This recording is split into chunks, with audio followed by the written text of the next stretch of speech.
Slightly later than planned, it's Newsnight now on BBC Two with Kirsty Walk in Glasgow and Evan Davis in London. An extraordinary night and a remarkable day. British politics is in flux, but at the end of it all, David Cameron has made the long journey back to Downing Street. And we are saying the Conservatives are the largest party. Guess who's back again. Maybe in 5 hours' time, I'll have to say the polls have screwed up.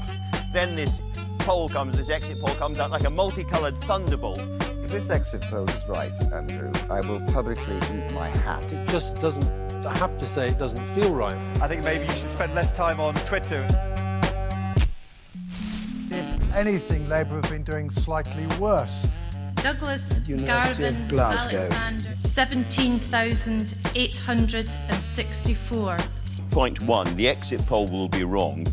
Mary Black, Scottish National Party, 23,000. Point two, it won't be wildly wrong. And this is really bad news. This for Labour, Nuneaton in Warwickshire. My friends, the people of Britain have finally spoken.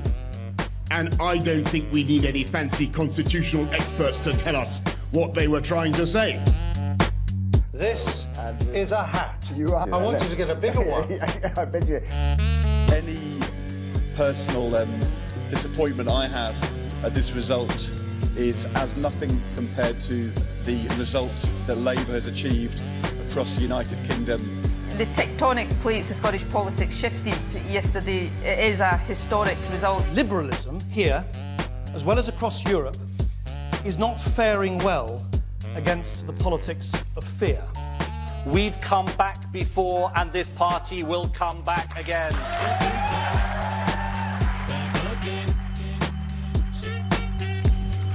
I've just been to see Her Majesty the Queen, and I will now form a majority Conservative government.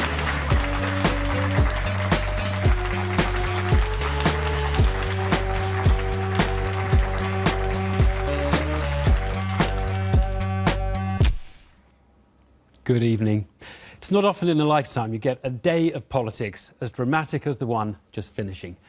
The result was one that barely anyone expected, certainly not us. It leaves Labour needing to fight out its future. We'll examine that later. It leaves the Lib Dems having to push the reset button and almost start again. We'll discuss that too. It leaves the polls in a hole. They got it so wrong. We'll ask why. And it leaves us all living in a disunited kingdom with a different party dominating each nation of the UK. We'll be joining Kirsty in Glasgow to examine that. But let's start with the new government, the first majority Conservative government for 2 decades, but a wafer-thin majority government. Maybe we'll look back on the coalition as a period of stability. Here's Allegra. Douglas Alexander, who was in the very heart of Labour's campaign, has been defeated. But Ed Balls has lost his seat, and Laura Kuenssberg... Within the last few minutes, Danny Alexander, Chief Secretary to the Treasury, lost his seat. Taking the seat, Renfrewshire East in West Scotland, off Jim Murphy. Today, democracy did her destructive best. Waters rose over the heads of a whole generation of Britain's political class.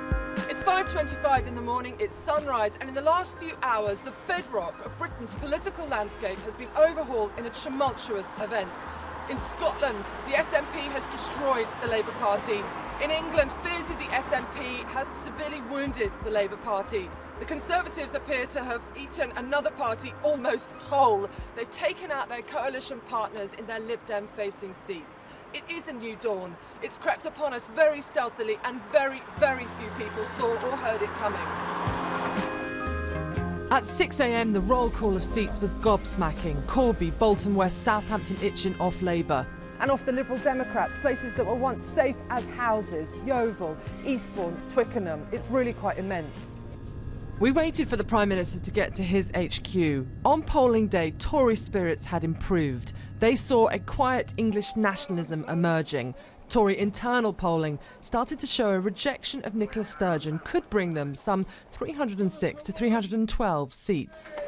The Prime Minister here, just back from Whitney, a tremendously enhanced politician. Inside this building, they were optimistic, but nobody thought it would be this good. And I remember 2010, achieving that dream of getting Labour out and getting the Tories back in, and that was amazing. But I think this is the sweetest victory of all.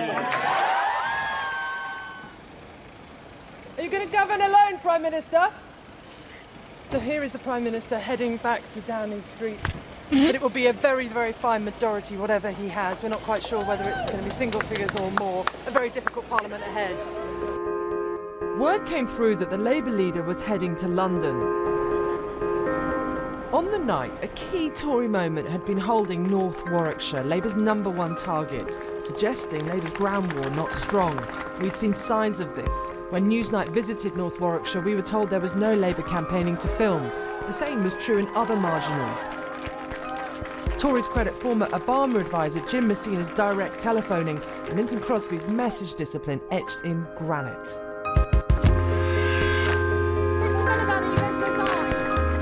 As we were there, news came through that Nick Clegg was holding an 11:30 press conference. The Tories had cannibalised their coalition partners. 56 Lib Dems had become 8.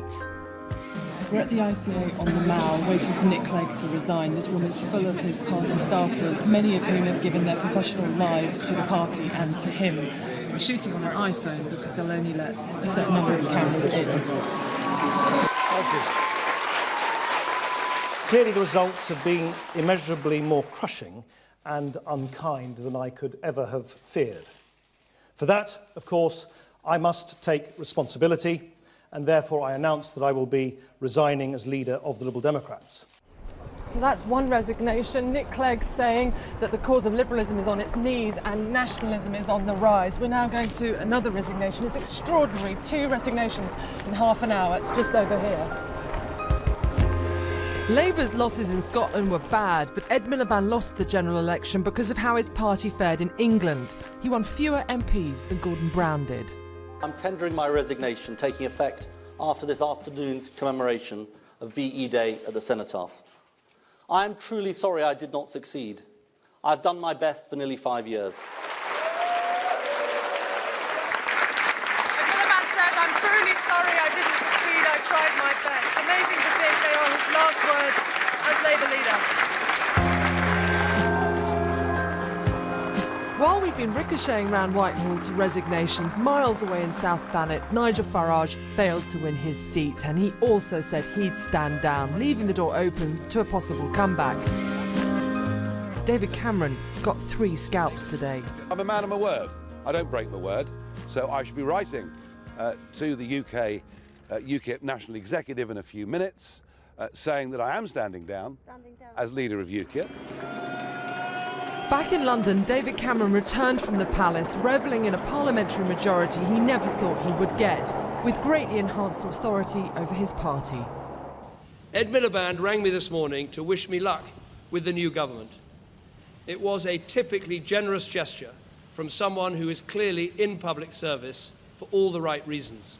Trying to keep the union together, he had a message for Scotland. In this Parliament, I will stay true to my word and implement as fast as I can the devolution that all parties agreed for Wales, Scotland and Northern Ireland. So there we have it. To the victor go the spoils. David Cameron has 5 more years and a majority, something the Tories haven't had for 23 years, but it will be very hard going. He wasn't the only one celebrating today. Nicola Sturgeon was too. A fantastic result for Scotland, and the SNP will now do what we promised to do in the election, which is seek to make Scotland's voice heard.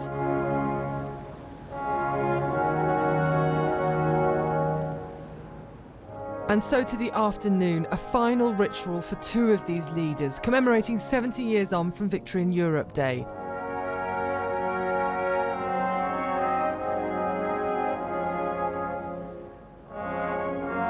A sense of perspective, of course, but a very public last outing before they step away from public life.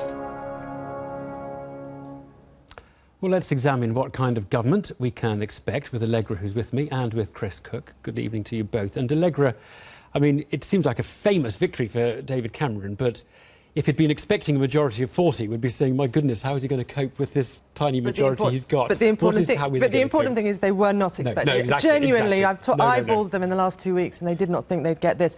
The backbenchers who will be causing trouble in about 2 months' time this evening are absolutely euphoric. They didn't think this guy could deliver them a majority. They never thought it was possible. The trouble they gave David Cameron in the last Parliament was partly because they thought he's no good at politics. This guy's our leader, but actually he didn't get us really into power. He made us go in with the Liberal Democrats. The key things this evening are that he's going to have a lot of patronage. He will have jobs he can give them that he had to give Lib Dems last time round. So that's 5 extra cabinet posts, but that's also a whole slew of ministerial jobs. So that will put them on the payroll, make them less able to rebel. But it is absolutely the case that it's really, really finely balanced. So if you, for instance, try and pull out of the ECHR, all it requires is a few of your people to say not very comfortable with that. Then you've got the Liberal Democrats. OK, there are only 8 of them, but I've been told by them already they are running very hard against this government. They feel very, very bruised to have been cannibalised by the Tories. DUP, again, they've told us on this programme, they will be very worried about more welfare cuts. So if the Tories try to go too far on that, it's very finely balanced. It requires a sort of perfect storm of all of those to oppose, plus some of the Tories themselves, but it will happen. Chris, just take us through the in tray for this government, particularly the kind of issues that were unanswered during the campaign, which they will now have to answer. Well, the sort of starting point for all of this is really to remember that everyone thought there's going to be a minority or coalition government that we're going to go into. So some of the manifesto commitments for the Tories, they have to work out whether they really meant them or not. And talking to sort of the, if you like, the Tory party secretariat and the officials and some people who will hope to be ministers, one of the things you get is that there are things like the right to buy extension. No one really thought that, you know, there was scepticism about whether this thing was going to happen or not. So, you know, they'll have to make their mind up about what they mean. There are some really big questions that are in that category. For example, the Tories have pledged to balance the current budget, that's the day-to-day budget for government, by 2017 at 18. And that's what means that they have to cut welfare by £12 billion a year within 2 years. That's why they need to cut tax avoidance by £5 billion within 2 years. That's what causes real trouble, in particular for defence, one of their big unprotected departments. And if they were to, you know, back off that commitment, they could get rid of some of these little wrinkles and problems. But they have to find a way of doing that that's sort of elegant, given that it's in the manifesto. Anyway, quite a challenging time. Thanks both. Well, earlier this evening, I spoke to the Conservative Health Secretary for the moment, Jeremy Hunt, and I began by running through with him some of his party's manifesto promises, first asking if he still expected the party to make £12 billion of welfare cuts. Yes. I mean, this is the interesting thing about the surprise of the election, Evan, that because we have a majority government from one party, David Cameron said today that the manifesto will be implemented in full. And so all those things that we had big debates over, the welfare cuts, the £8 billion for the NHS, the taking people on minimum wage out of income tax, those things will happen. And, when will we hear what the welfare cuts are going to be? We didn't hear of them in the election campaign, famously. Well, I don't know exactly when we'll hear, but I would be surprised if we had to wait very long, because they're a very important part of our financial calculations. I mean, we said that we're going to stick with this very challenging deficit reduction programme as part of the economic plan, and the welfare cuts are part of that. Next one, scrapping the Human Rights Act. Yes, well, again, you know, we saw the potency of immigration as an issue, and some of the things that most annoy people on the immigration issue isn't the volume of immigrants, but the fact that, you know, you have a terrorist who arrives here who we don't want on our shores and we're not able to deport. And so these are things that have long been bugbears. It's not that we don't believe in human rights. We all believe in human rights. Free vote on fox hunting? All these things, if they're in the manifesto, we will do them. If you fail to get the current deficit eradicated by 2017, will you consider it a failure of the economic policy of this administration? That's one of your ambitions. You're going to stick to your ambitions, you say, so it would be a failure if you don't succeed in that. Well, any time that you don't achieve what you want to achieve is, by definition, a failure. But the reality is that we didn't succeed in reducing the deficit in the last Parliament as quickly as we wanted to.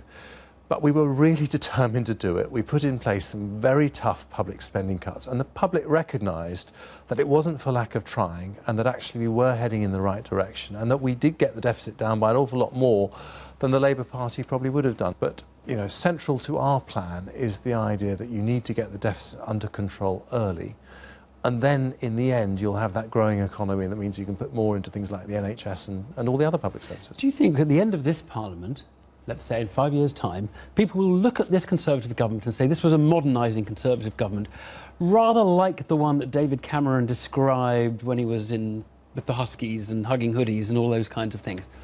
Well, the Huskies and the hugging hoodies, these are parodies of David Cameron's modern Conservative message. But I think the answer to that is yes, and the reason is because if you look at that manifesto, as well as the kind of hard-edged things that you've talked about, it also talks about protecting the aid budget at 0.7% of GDP. It talks about taking people on a minimum wage out of income tax. It talks about £8 billion for the NHS. I mean, I suppose the reason I'm asking all of this is because we've had a coalition. The suggestion has been that the Liberal Democrats have been holding the Tory party back from doing what it really wanted to do. And so I'm trying to get at how different you think the direction of this government is going to be to the last one. Well, that suggestion, of course, came from the Liberal Democrats. Well, it came from a lot of your own MPs. They said, we're furious because these Liberal Democrats are getting in the way. Weren't they getting in the way? Well, there were specific areas where we did have disagreements. But I think, as I talked about it, look at the NHS, my own area. When we had big moments of choice before in the autumn statement, it was George Osborne who actually decided to put £2 billion into the NHS. And I think you'll see this is a really interesting admission, because you're really saying that you don't think the character of this government will be that different to the character of the last government. So pure Conservative majority, not that different to a Lib Dem Tory coalition. I think if you're talking about a party that believes in prosperity with a purpose, that wants strong public services, that wants a focus on getting the low paid out of tax, I don't think you will see a change. But there are some specific things where I think we've always had a different perspective to the Lib Dems. I think in terms of the importance of wealth creation, the understanding of entrepreneurs. I set up my own business. I think sometimes those are things we found it difficult to get the Lib Dems to understand. OK, look, one last area, Scotland. Do you think you will have to make a bigger offer to Scotland as a result of this election than what we have previously heard, which is the proposals that have been agreed and the vow that was made at the time of the referendum? Do you think, for example, that you'll have to offer fiscal autonomy, which is what the SNP ultimately want? Well, I think David Cameron was, in a way, saying that. I think it was very, very significant that in his acceptance speech in his own constituency and his speech on the steps of Number 10, he talked so much about preserving the union. And I think the words I think he used were that we will give more autonomy to Scotland than any other region or part of any other country anywhere in the world is. And that is a very big thing to say. And what I think the real lesson of the last 20 years is that we've had a constitutional settlement that's basically not been very stable. And those of us that believe in the United Kingdom need to find that stability. Tony Blair thought he was sorting it out with the Scottish Parliament, but actually that turned out not to create the stability we need. And we all, as living in one country, in a democracy, have to accept that there'll be elections when the party that we don't support is running the show.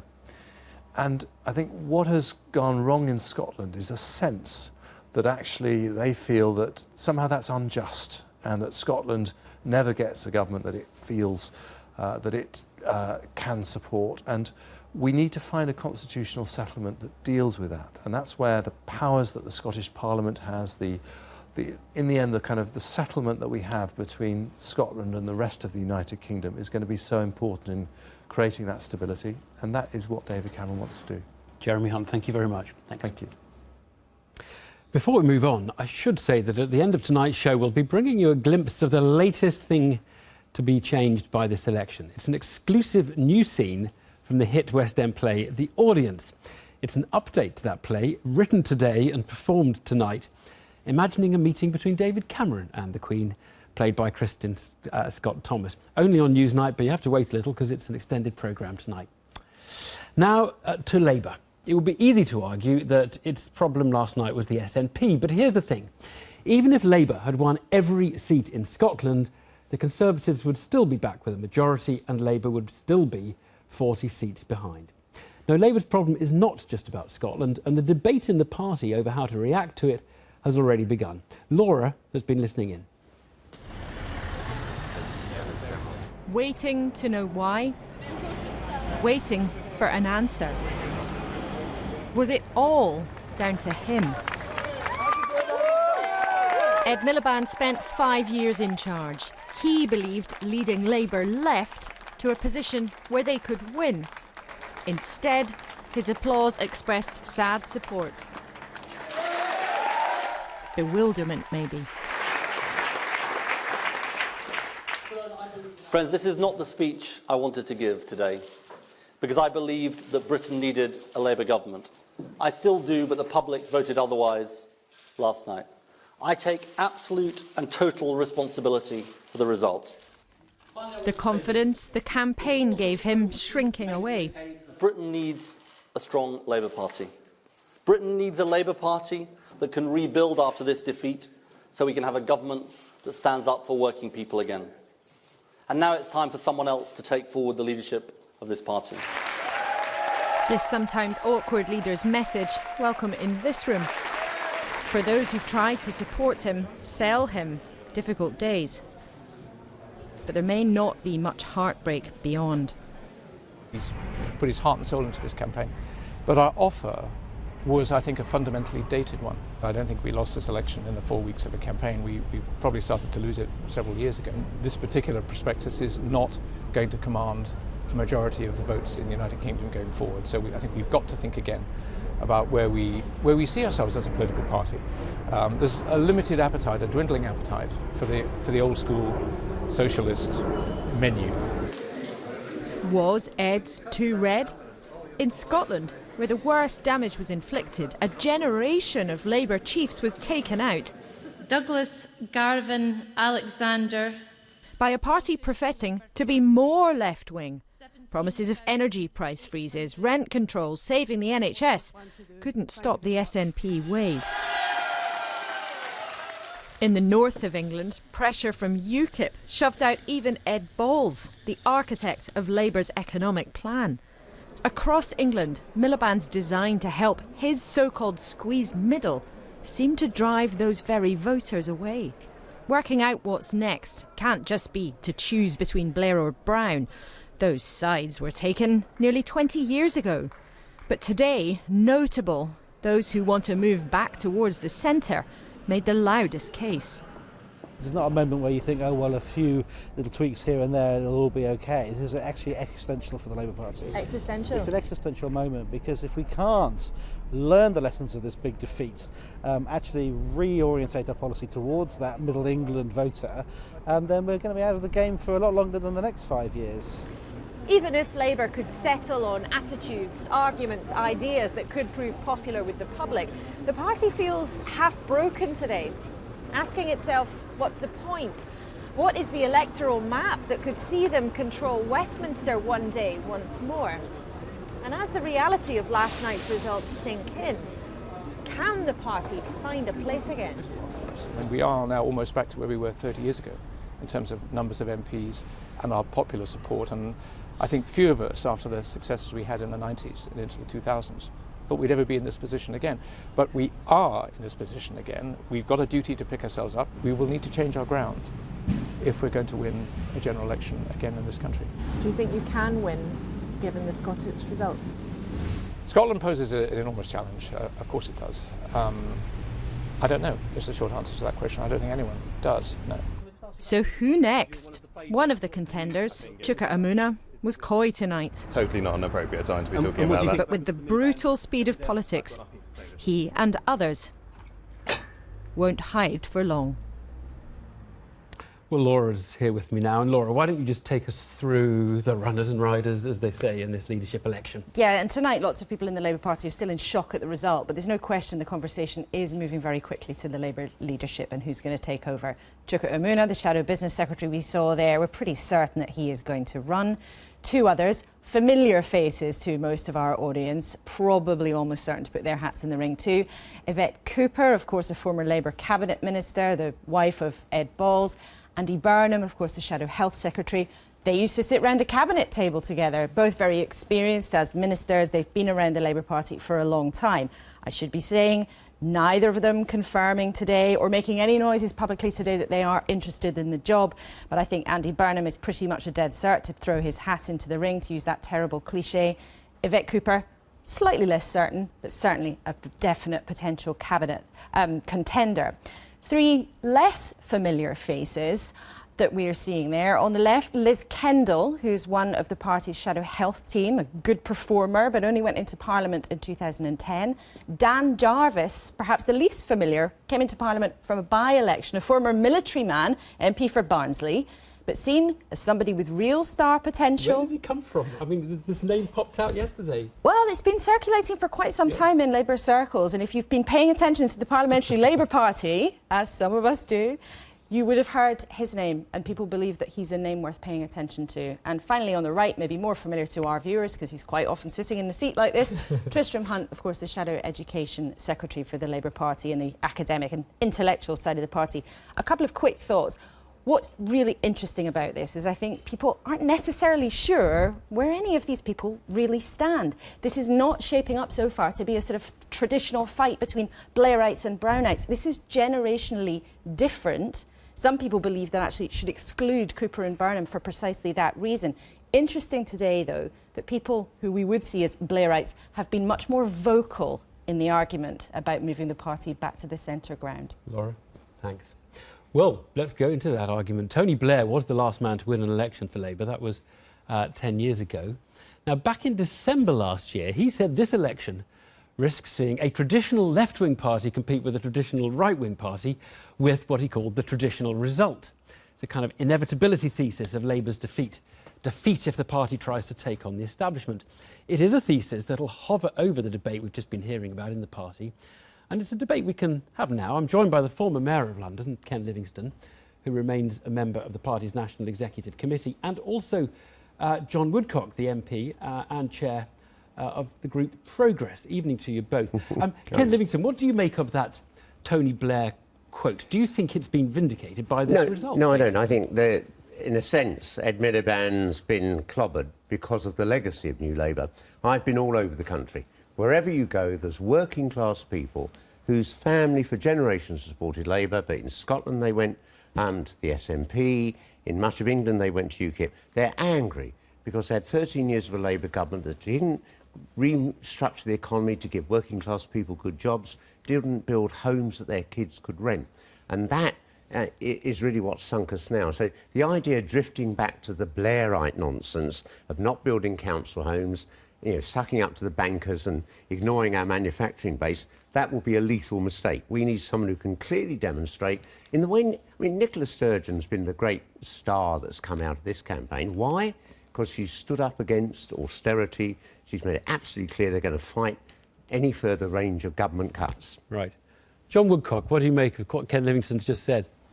Well, I think there is a danger in any of these debates that we end up talking again about the past rather than the future. And I think the way in which we fell short in the greatest respect was that we were out on the doorstep and people just weren't buying our vision of the future, or they either didn't think it quite added up, or they didn't understand what it was. So we have got to be able to articulate better how we can improve the lives of people right across the spectrum in this country. And I think Ed did, I think, brilliantly well on issues like 0 hours contracts and on helping the most vulnerable, which is absolutely what Labour is there for. But we have to ask the question: if you were just above that line, then could you really understand what Labour was for? And I think, and crucially, There were people who just didn't quite trust us with their money, with an economy which they thought was vulnerable, and they wouldn't vote for us. And that is absolutely what we have to get back. Let me put that to Ken Livingstone, because in a way it seems like the numbers just don't add up. That the group you're talking about who felt disenfranchised don't make enough voters for Labour to form a government in England in particular. Well, no, they would actually. I mean, because a lot of them went over to UKIP. Some went off and supported the Greens. But I agree with what we just heard there. I mean, I think people weren't clear. Although there's been a lot of talk about how Ed moved the party to the left, and he clearly did, we were far too confused about were we supporting the government's strategy on deficit reduction and so on. And we had real intense debates. I mean, I was arguing very strongly that we should actually not borrow more, because we've lost that debate. You can't borrow your way to prosperity. We should have done what the Bank of England did. It created £375 billion to save the banks. Why can't we create money for investment in infrastructure, for building homes? Right, some central bankers are having hernias, having heart attacks as they we were warned this might lead to inflation, but it clearly hasn't. And I thought we weren't radical enough about this. OK, well, there's clearly going to be a bit of a debate about how radical, isn't there? A very big debate. Do you think, John Woodcock, that David would have positioned the party in a more successful way? Do you think David Miliband can now come back and be a competitor in the leadership game? Well, the first of those questions is frankly, again, about the past, and that has gone. In terms of could he come back? Well, I'd love David to have a future in British politics, but I think the idea now that we look to any of those figures who have been part of our illustrious past is wrong.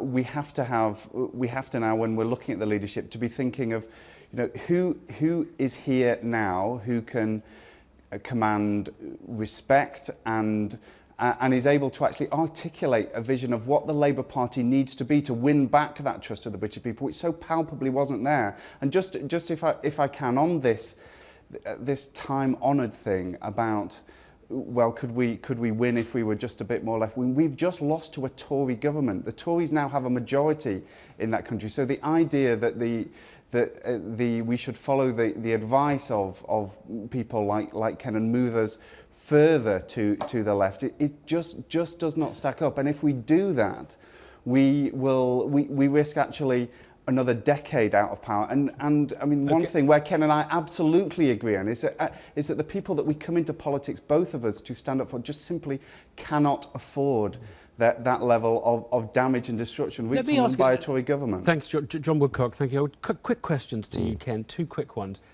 Do you think it would make sense to split off the Scottish Labour Party from the English Labour Party, the rest of the UK, so if, in a sense, they can separate, go their own way, position themselves differently in those markets? Just very briefly on that. I think we've always had a strong and fairly independent London Labour Party, going back to the days of the old Herbert Morrison and so on. I think each of the English regions should have a much stronger regional identity. We're moving in that direction. Even this Tory government's talking about some degree of devolution, and far too much is run from Whitehall. That's a mistake. OK. And then very, very briefly, as a member of the NEC, would you support trying to slow down this leadership contest so the party has time to think, reflect and sort of look at the runners and riders, see them in action? This is the first Labour leadership election of my lifetime. I'm not clear who I'm voting for, so I think we need to work out where they all stand. I'll be writing to all of them about the economy. Right. Ken Livingstone, John Woodcock, thanks both very much indeed. Thanks. Well, Labour has a problem in England, but a nightmare in Scotland because the SNP achieved more than anyone imagined it could. Let's go to Glasgow. Kirsty's there. Kirsty. Well, Scotland is another country today, more than at any time since 1707. But it is not one which, by Nicola Sturgeon's own admission, has voted for independence. 56 of its 59 MPs are now SNP, an astonishing result. The reasons are myriad, but here's a few. SNP policies are more in tune with Scottish Labour voters. The SNP are the government in Scotland. The referendum revitalised political discourse. And then there is the Nicola Sturgeon factor. She's popular, calls herself a social democrat, and in the words of the campaign is seen as authentic. She may also have attracted female voters. So what comes next for Scotland? I'll be discussing that in a moment. But first, here's Katie Razzle. Only the young and the not so young were up this morning. Waking up, and it's still true. I 56 SNP MPs. Aye, it's just stunning, isn't it? The SNP faithful must have had one hell of a party. This shop in Glasgow South's only been open 6 weeks, but they've extended the lease for 5 years. Their man beat Labour with a swing of 34%. What are those voters saying, do you think? I think what they're genuinely trying to say is we want genuine change, right? Well, Alex Salmond said last night the Scottish line is broad, and I wonder what you think people have actually said. Wake up and listen to us, you know. But the SNP outmanoeuvred Labour on an anti-austerity ticket and now face a government pledging billions in cuts. Pitted against the Tories, but with a seismic mandate, do they think independence is again on the cards? We are a lot nearer to it now. What we don't have is this big monster called the Labour Party, with all their money and all their influence, but they've lost all that. We deliberately and consciously said, look, the referendum was last September, it happened, it's done. You have to respect that. You don't respect it by constantly bringing it up. But you want another one, don't you, at some point? Sometimes, yes, when it's right. Scottish Labour licked its wounds today in private, but last night there was nowhere to hide. Nationalists have never won a seat in Glasgow in a general election. They took all 7. I think we've just taken another one. Their party leader watched as seat after seat across Scotland went SNP. Douglas Alexander elected the UK's youngest MP in the very, very talented Mary Black. The shadow Foreign Secretary beaten by a politics student, now the youngest MP in nearly 350 years. And whatever your views are on Scotland's future, I will seek to represent you and everyone in this constituency to the very best of my ability. Nicola Sturgeon has been the standout star of this campaign, but surely tonight has gone even better than she could have imagined. She's led the SNP to a seismic victory, and they've taken seat after seat off Labour, many of them some of the safest in the country. Margaret, could I just ask why you think it happened? Many of those her party ousted didn't want to analyse why. For others, the post-mortem had begun. I think simply what happened is that 6 months ago, in the aftermath of the referendum, the Scottish public decided to take some form of revenge on the main party of opposition to independence. In other words, those people who voted yes all rallied behind the SNP, and those people who voted no, largely, were split among 3 different parties. Does that explain the SNP landslide? Glasgow was a yes city, voting for independence 8 months ago. Kirsten Oswald beat Scottish Labour leader Jim Murphy in East Renfrewshire, which voted no. Voters here told me they hate austerity. Many felt Labour had had its time. They've just taken this for granted for 15 years. They've basically tried to gain more votes down south with the assumption that they're not going to lose any votes up here, and I think this has been a big wake-up call, but it might be too late for them. So you voted SNP. Tell me why. Just have a better voice for Scotland and just have more rights, I suppose. We don't really get that much. It means that Scotland's got the clout now to punch above their weight in Parliament. But if voters don't associate Scottish Labour with a voice for Scotland, can the party recover? For far too long, the Scottish Labour Party has been driven by division, which has not been a good thing. They've got to get out there and persuade people that they're on their side. They've got to tell them, which Nicola Sturgeon is very good at, tell them that they believe in policies that people want to share and want to believe in. And they've got to put the Scottish Parliament and the Scottish Government under much more scrutiny. The SNP have been allowed to get away with the fact by telling us that they're much more left-wing and much more progressive. They are not. What is Scotland's future now?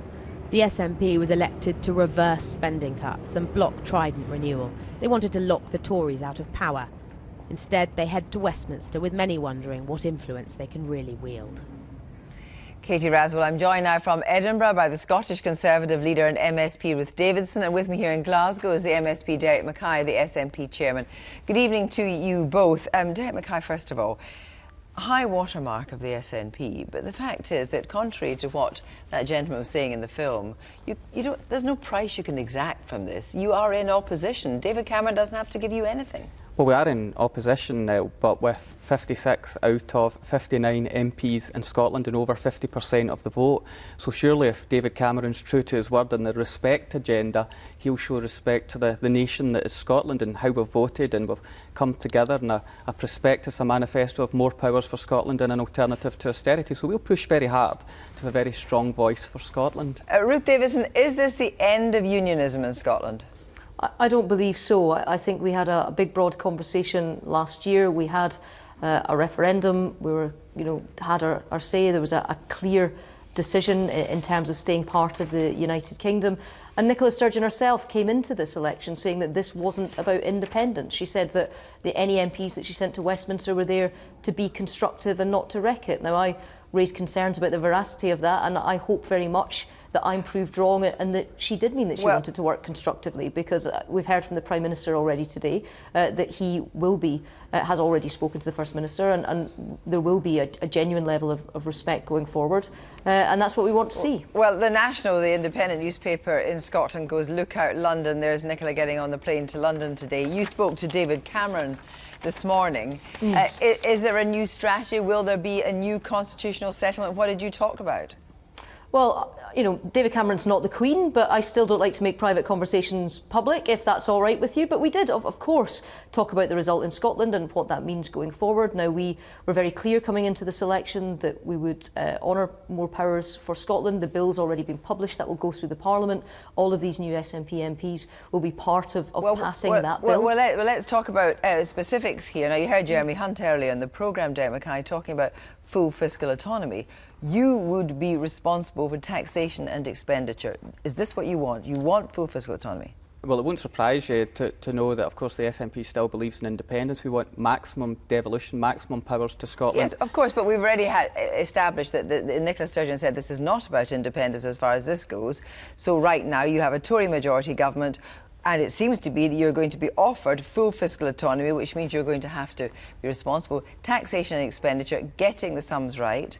Do you want that?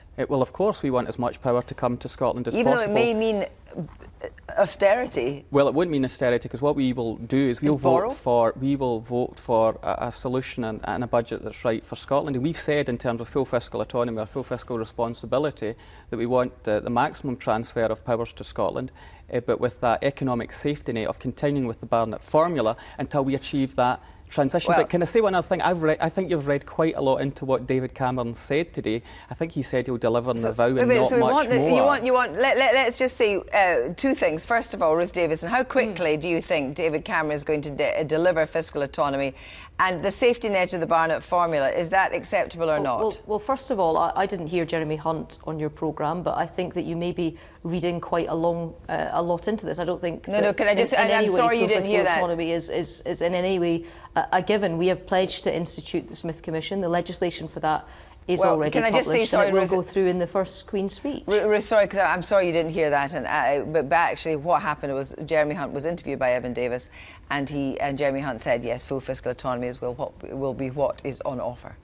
Well, I think what he possibly meant was a full transfer of income tax. But I think it was good of you to put Derek on the spot there, because we in Scotland have had a conversation he said he was going, about sorry, this. Can I just clarify? He said he was going in the direction of fiscal autonomy. He's going in the direction of fiscal autonomy. Well, that's quite a different thing from delivering wholesale full fiscal autonomy. In the direction of is full income tax. But the issue for Derek is, we've heard all through this campaign in Scotland, and I realise that your viewers down south won't have, that despite the fact the SNP said that they wanted to have Independence Day in March of next year, they've actually, now they've seen the oil price crash, said we want full fiscal autonomy. God grant us full fiscal autonomy, just not yet. Not for another 6 years. You want the oil price to be $100 a barrel. An £8 billion black hole in Scotland's finances. I think we've got a clear mandate in Scotland. The Conservatives, unfortunately, have got a clear mandate in England, but they now appear to be totally lost as to what they want to do for Scotland. The Prime Minister said he'll deliver the vow, the Smith Commission. Ruth Davidson previously said, a line in the sand, these powers are no more. Jeremy Hunt and others have said there's more to come, and they'll respect the wish of the people of Scotland. Let me get another flashpoint. Let me just get another flashpoint. Let's roll this back a second. Oh, I know you're in reverse gear, Ruth. No.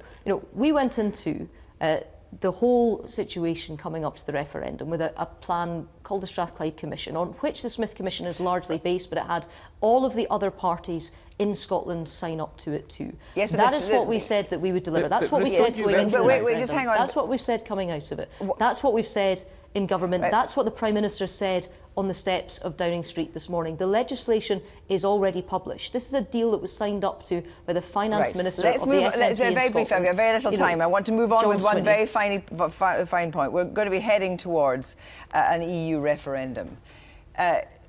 If Scotland votes, and of course there isn't a separation, so Nicola Sturgeon said we should count this country by country. If Scotland votes yes to stay in Europe and England votes no, is that another reason that you would go ahead and push for another referendum on Scottish independence, Derek Mackay? Well, Nicola Sturgeon's given the circumstances in which we could hold another referendum, but it would require the will of the people of Scotland to support that, and of course be in a manifesto, and of course have the triple lock of a yes vote as well. But surely the Tories will have the sense to recognise the family of nations that now make up the UK and not be so reckless and to pull Scotland out of Europe if we vote to stay in. Thank you both very much indeed. Now, that's it from us here in Glasgow, but don't worry, we'll be returning to this story very soon. Now, back to you in London, Evan. I think we'd better replay the tape on what Jeremy Hunt said, but we get it down to the letter, haven't we? Thank you, Kirsty. That was the view from Scotland. At this point, let's stand back a bit. Now, do you ever get the impression that England is innately conservative? Confronted with the idea of overthrowing the powerful, the English hear the arguments, consider them, and then go home and say, not today, thank you. Is that a fair characterisation? Is that just southern England, but not the radical north? Where does this leave us? Where does this leave the UK? What does it tell us about the Union? I'm joined by three giant minds of history and culture. The historians, David Starkey and Simon Sharma, and the playwright, David Hare. David Hare first, conservatism. Do you think England is basically quite conservative? Is that what you think of today as you watch these results? Yeah, I mean, self-evidently, English electorates tend to vote Conservative, don't they? And there has to be either historically a massive overturning, like the Second World War, and what the reasons for why they threw Churchill out, historians whom I defer to argue about, but it seemed to me the army came back and they didn't want what they had, the level of injustice they'd had in the 1930s, and you had a radical overturning. Otherwise, the only times in my lifetime that people have voted Labour have been under charismatic leaders, either Harold Wilson or Tony Blair. Charisma. They're the only people who've ever won elections. David Starkey, do you think England is innately conservative, different, say, to some of the European countries or Scotland? Yes, in one sense, but equally it's a very gentle, sloppy conservatism. Yeah. I mean, we're not talking, everybody uses the terms like right. I mean, compared with the European right, our right is very soft. In the same way, generally, compared with the European left, our left is pretty soft. I mean, we, after all, benefit from a highly orderly, historically anchored system of politics in which there hasn't been revolution. I sense some of my friends on the left deeply disappointed about the fact that we haven't had a revolution. They feel left out, but it's a jolly good thing. It produces a relatively calm, sensible, political, non-hysterical discourse, unless you read too much of The Guardian. I was nodding a lot because I was with partly an American television crew last night who were looking at the returning officer thing as though they were watching Downton Abbey, and they were marvelling at its gentle eccentricity. There's mares in their chains there was and one, furs. I was so wanting the Monster Raving Loony Party to make more of a showing, but there was the hat, and they also said, why aren't the families with them? I said, well, this is sort of unseemly. And I thought of Orwell, as I often do, Mr. Bristling Whiskers Blair, Eric rather than Tony, and his sort of sense in which ultimately we're all possibly even too gentle for our own good, but we are tea and damp rain and so on. So I absolutely agree with Tony. With Tony. The insult. Freudian slip. I suppose I do agree with Tony because I wanted to say, actually, I don't think we're a particularly conservative country. It wasn't a matter, I think, of Tony Blair's charisma, and it's very weird now to think of Ganex Wilson as a kind of charismatic figure. But we are a Blairite country. What struck me about David Cameron's speech this morning was that it was such a... It was capitalism ostensibly with a social conscience. Even though parts of the SNP agenda, everybody wants to be the Blairite position, except the Labour Party. Yeah, remember, we only hear from David Cameron on the subject of one nation, like we only heard from Margaret Thatcher on the subject of St Francis. It only happens on election day that he seems to remember one nation. But look, and actually today, just to finish, what he actually said today was, we need to heal a broken nation. Well, who broke the nation? But equally, David Cameron which... and George,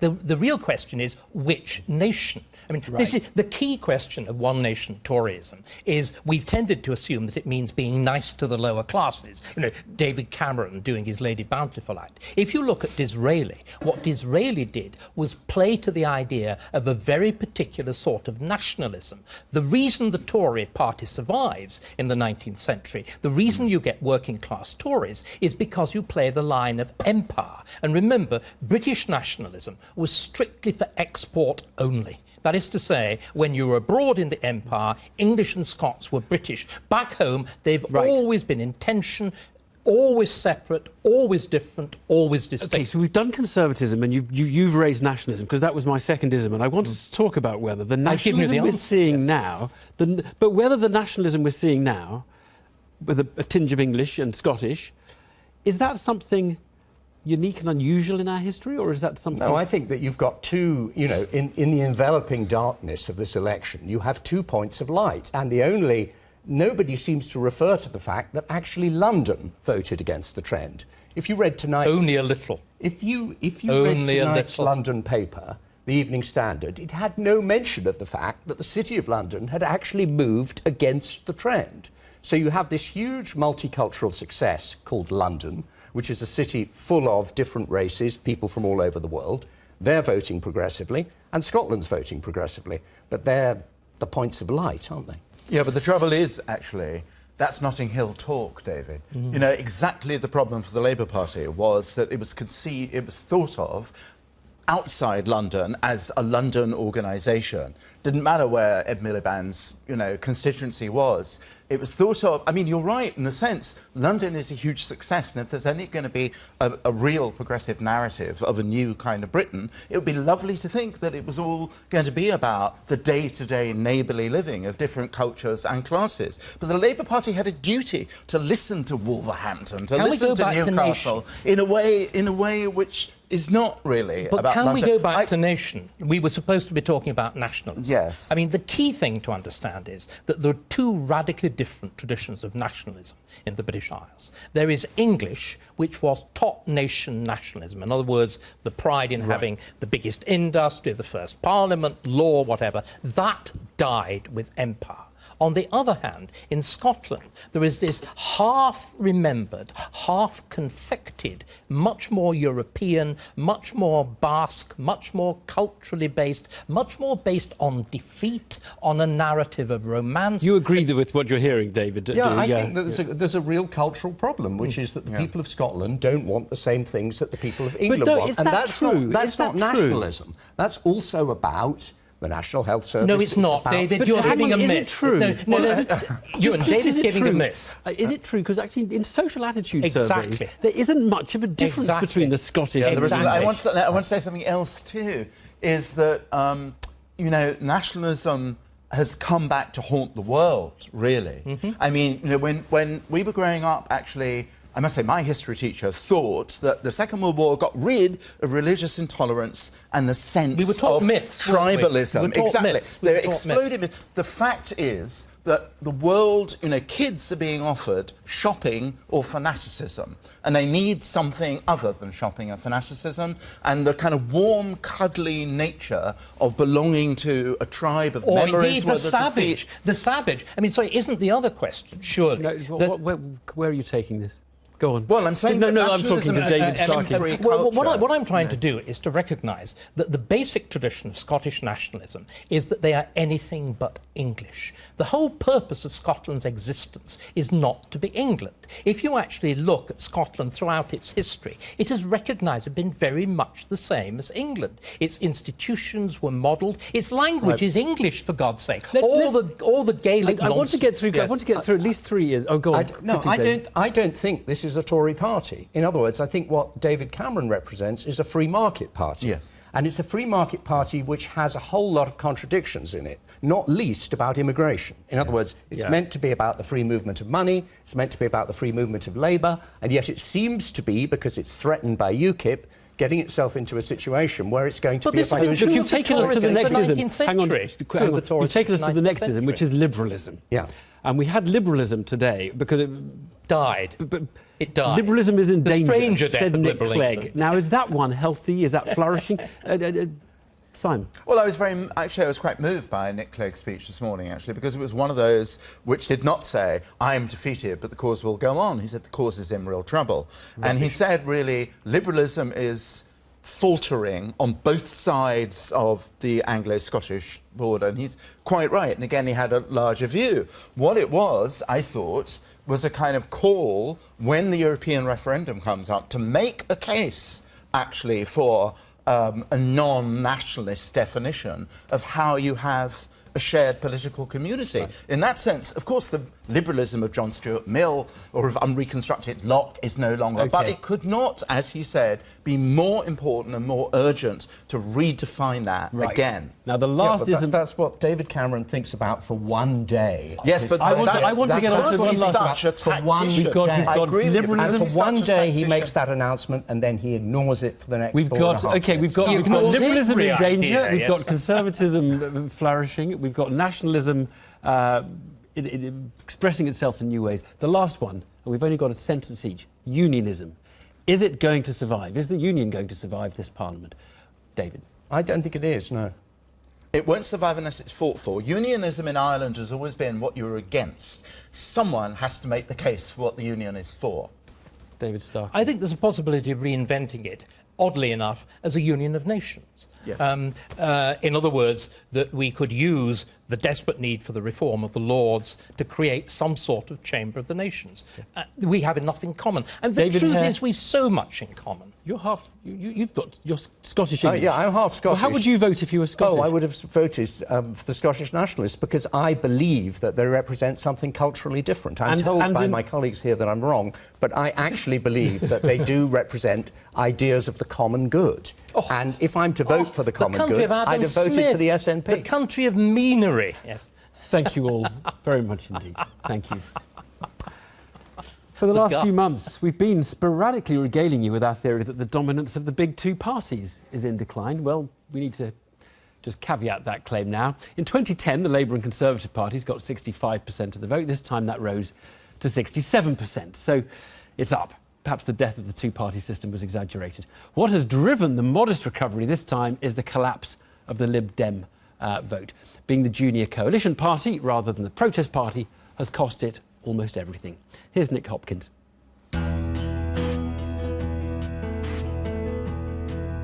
It wasn't meant to be like this.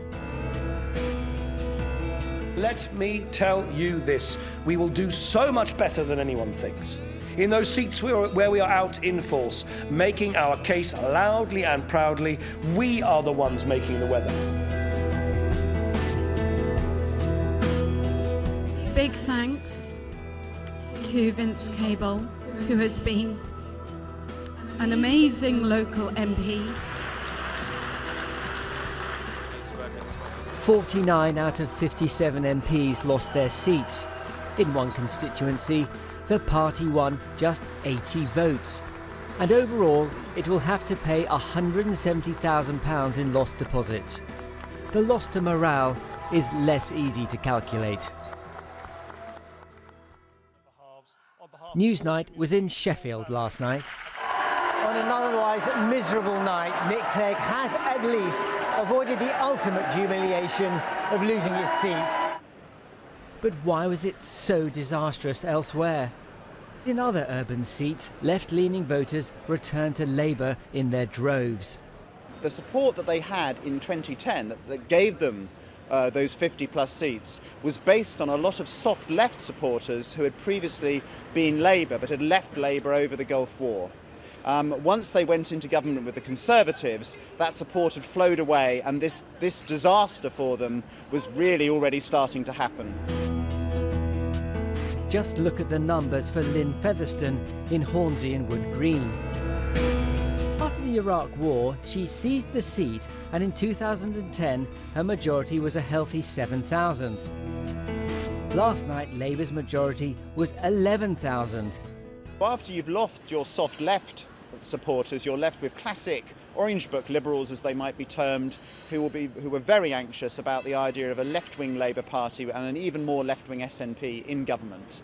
And they have voted to stop that happening. And sometimes that has meant voting for somebody else. 2/3 of Lib Dem supporters in the run-up to this election telling us they might change their minds. They did, and the Liberal Democrats have been punished in droves. Look what happened in Yeovil. David Lawes' majority in 2010 surpassed that of his illustrious predecessor, Paddy Ashdown. Last night, that majority was turned on its head. In Scotland, Charles Kennedy and all but one colleague were simply engulfed by the SNP tsunami. In today's resignation speech, Nick Clegg spoke of liberalism being crushed by the politics of fear. To some, that is their fight now. There is clearly a gap in the political spectrum for a party that really believes in liberalism. If you look at the very authoritarian tone on a lot of civil liberties issues, for example, from all the other main parties at the moment, there is a gap there that Liberal Democrats can look to fill. It will not be a quick fix. It will be a long haul, a long march, as someone's described it already today. But listen, we've lived off scorched earth in the past. We know how to survive, and the Liberal Democrats will be back. Make no mistake about that. But it could be a long, long journey. Nick Hopkins there. Well, apart from the Lib Dems, the biggest losers in the last 24 hours were the polls. Every day for weeks on this programme, we've been giving you election forecasts based on them. We'd even developed a rather nice graphic sequence for what we called our Newsnight Index. We thought we'd give it a last outing tonight. There it is. But I'm afraid if the polls are wrong, the forecast based on them self-destructs, and there it goes. So what went wrong? Well, the last time that polls were faced with such a taxing problem was 1992. Overestimating the Labour vote and underestimating the Tory one once may be unlucky, but it does appear mildly careless that a similar pattern has continued since then, particularly in this election. What is the cause? Well, back then, the pollsters invented the concept of shy Tories. Not shyer Tories, shy Tories, who are so embarrassed to admit voting for the party, the pollsters never find them. We tried to find some today in Nuneaton. Being an ex-miner, it was hard, but I voted Conservative this time.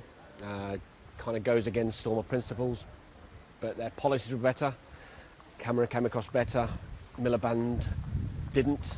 I've been brought up in a working class family, 3 generations of miners, and so my grandparents are going to be turning in the graves at me going from red to blue. It was hard, but I think it was the right thing to do. Shy Tories, I'm not so sure. Back in 1992, the biggest problem turned out to be the pollsters' samples were really not that representative of the population. Maybe they still are not. The truth is the polling industry has accepted for some considerable time now that they do not necessarily acquire representative samples of the public, whether they do by their polls by phone or by the internet. And that as a result, therefore, they analyse their data, they filter their data, they model their data to try to turn what may look like an imperfect sample into a more representative sample. And clearly one of the things that we now need to look at is at that process, whether it is adequate, or indeed also whether alternative sampling procedures could be used that might make these procedures less important in the first place. Well, this issue doesn't just matter for the sake of polls, though, much as though we love them. This issue matters in understanding why the Conservatives won. If the polls were biased all along, then the Conservatives were probably always ahead. And victory was nothing to do with the campaign or the SNP or the other things people are talking about. Well, our forecaster through the last few months has been Chris Hanratty. He's with me now. Chris, not a great night, but what do you think basically went wrong with the polls?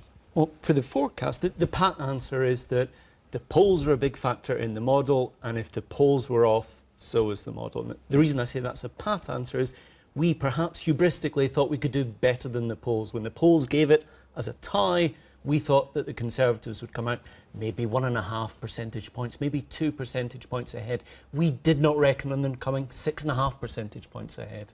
So there's something which has gone systematically wrong in the polling, and even that adjustment that we made didn't account for it. Right. Is it your view that the Conservatives were probably always ahead? Because the polls did seem to flatline. Do you just think you should go back and add 5 to the Conservative total all the way along? Looking at the polls, you'd think this was the most boring campaign ever because they were so static. I think people talk about a late switch, but I don't see that as being borne out by the YouGov recontact, which was done on the day of the election.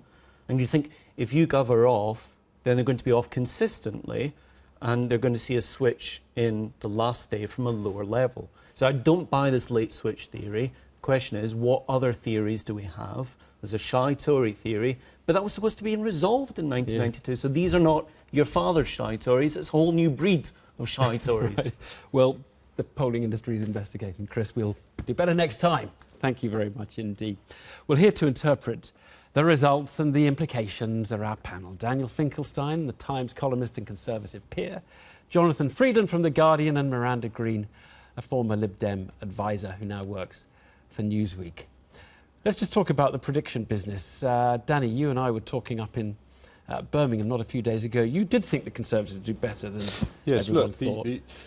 My fundamental rules about politics, and I've spoken a lot about it on Newsnight programmes in the past, is, people don't pay attention to lots of things, and the big structural things determine elections.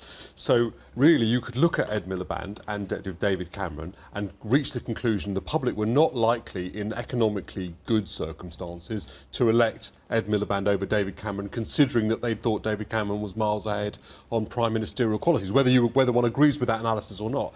And so, over a 5-year period, it didn't seem to me very likely that would happen. Of course, when the polls day after day were saying that, by the time you get to election day, you begin to think, well, particularly because it was an outcome I wanted, I didn't want to allow myself to sort of ignore the data on behalf of my own prejudices. Did either of you get it at all, Miranda? I thought that David Cameron would be Prime Minister, but I thought he would be Prime Minister of a minority government or some sort of really unhappy second relationship with the Lib Dems, not a happy, stable coalition as has been for the last 5 years. I mean, I use the word happy loosely, of course.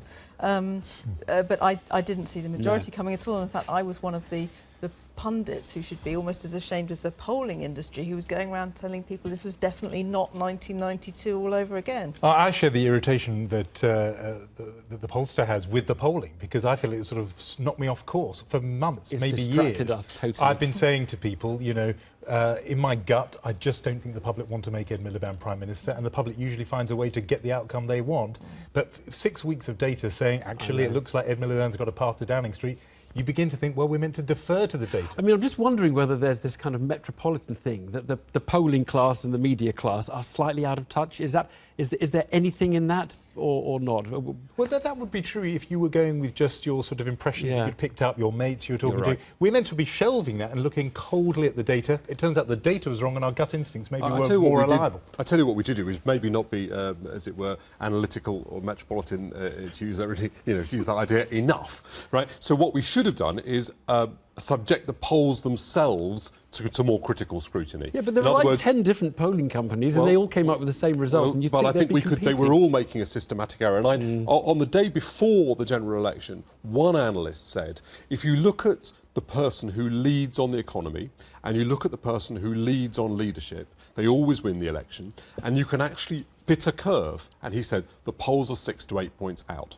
Right. I read that and I thought, actually, that is incredibly convincing. One of the only reasons I didn't go with it more harder is because I so much wanted it to be true. I thought I'd better you thought you were letting yourself get away with it. Look, let's just talk very briefly about each of the parties and where they stand. Miranda, the Lib Dems, I mean, they carry on, right? I mean, yes, I mean, it's an absolutely appalling, I mean, some absolute massacre, and that they completely didn't see coming either, going back to this point of everybody flying blind. The Lib Dems were flying blind. They thought they'd done quite well and that they would exceed expectations. But yes, of course they carry on. But local government is where they start again. Well, it always has been traditionally, but actually, I think one of the things that was proved by this campaign was that the traditional way of doing things, the Lib Dem way, which is this ground war and having the foot soldiers and local heroes, against a tide that's going out, even that doesn't work. And actually, if you haven't got a national message and a national identity that's chiming with people, it may not work again. So they have to sort that out. And this thing about occupying the centre ground and keeping everyone else moderate clearly just didn't work at all in the centre ground, turned into a kind of, you know, it was the charge of the Light Brigade, you know, slaughter from both sides. Let's look at Labour. Jonathan, where are you on the debate starting now in the Labour Party? Well, I'm one of those people who thinks that Ed Miliband should have done a Michael Howard, by which I mean not lose an election, I mean not quit straight away, stick around a bit and let the party take some time, because now there'll be this big debate about who's the right person, whereas actually the debate should be about why did we lose, what went wrong, how do we fix it, and then only then do you say, well, who's the person who can do that process? Instead, they're going to be straight into a beauty contest, and you know, you've talked about the runners and riders already. I think they need a big, deep analysis, a big, deep discussion of what went wrong. You heard it here in this discussion. There will be one group of people who say we weren't left-wing enough. We weren't left-wing enough, and look, and Scotland is the sort of laboratory for that. Look, if we'd only been more anti-austerity, and yet the English lesson says we need to go back to the sort of well of Blairism and speak again for aspiration and for Mondeo man, who we didn't represent this election. So that debate needs to be threshed out. And in a word, where are you in that debate? I don't think we need to be more left-wing. You know, you've tried it once, you've tried it a second time. Ed Miliband, the thing about Ed Miliband is he had a pretty clear run. The party united behind him. It was a clear sort of left-of-centre message, and it didn't work. I don't think you want to try that again. Danny, the Conservatives. Now, is this going to be one nation conservatism, or is this going to be two factions in the party fighting, each of them holding the balance of power and able to disrupt it? I don't know that any more than you do, but this I do know. In 2010, I think the party thought the jury was out as to whether or not a modernising Conservative message and leader could take votes from the Liberal centre. Because David Cameron didn't win a majority. I always argued he won the election. There he was in Downing Street for 5 years. Now there's no question about that. The case which was put by modernising Conservatives that this would win elections in difficult circumstances and that David Cameron would win elections has been made. Hang on, won't the right say it was because he tacked right that he won the thing in the end? He won votes in the Liberal centre. He won votes while introducing gay marriage. He won votes while protecting spending on the National Health Service. He won votes while having been in coalition with Nick Clegg for 5 years. So my view is that he's made that case, won an election on that basis, and now what he's got to do is use what's been learned out of that to keep expanding the Conservative. That's very interesting. So you think it's been a victory for the moderate, the modernist wing of the party? I think that's a very heroic gloss. I mean, this was a Linton Crosby campaign, wasn't it? This was a Linton Crosby campaign. He got down to some pretty hardcore messaging. The stuff you've mentioned was not part of the campaign. No. Of course, risk on the economy is part of the message, but you can only run that risk on the economy if people believe that your leader is a moderate person who stands for an economic plan for all people. Now, of course, that's controversial. I'm not expecting everyone who listens to this to agree with that. I'm just saying that he did actually win a majority on that platform. Right. That's the answer to the small matter of the manifesto, though, which he's now going to have to enact, which is not necessarily a one-nation plan. We haven't talked about UKIP on the programme, and I do just want to know where you think the smaller parties, the challengers, the insurgents we were calling them at one stage, where do they stand outside of Scotland? Does UKIP now fizzle out, or does UKIP now have a base from which it can go to greater things in 2020? Miranda? The latter, because they, although, you know, Farage didn't succeed, etc., a small chink of light for many people of my persuasion, but you know, they did a really good second in a lot of places and a good third, and that's a strategy to build from. And if we have an EU referendum, which is what David Cameron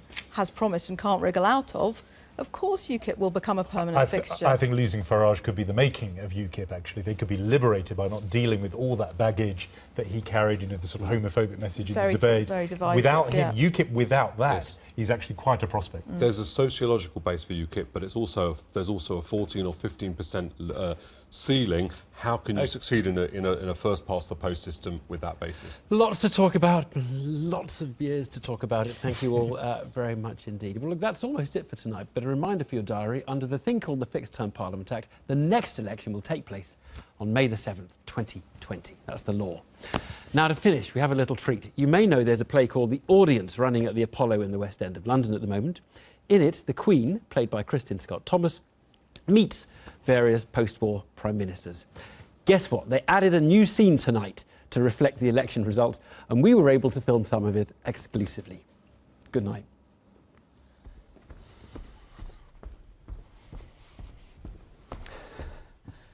Your Majesty. Mr. Cameron, what a night. Yes. Extraordinary. Yes. Never seen anything like it. So shall we?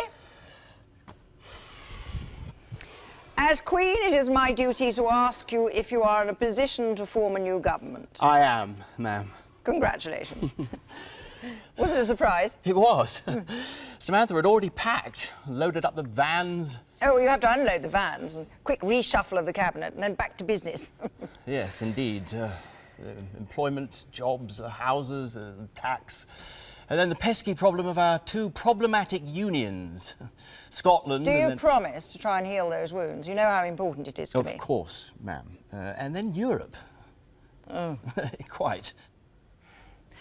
Your unanticipated triumph meant that we had to set off rather earlier than expected this morning from Windsor. Prince Philip was not pleased. Now, how is His Highness? Oh, very well, thank you. Although one can't help being a little concerned for anyone his age. Well, our age. We're both beginning to show our wear and tear. We're still hanging on just by the skin of our teeth. That's a feeling I expect we'll have to get used to in the next 5 years. Governing with such a tiny majority did take its toll on several of your predecessors. Indeed.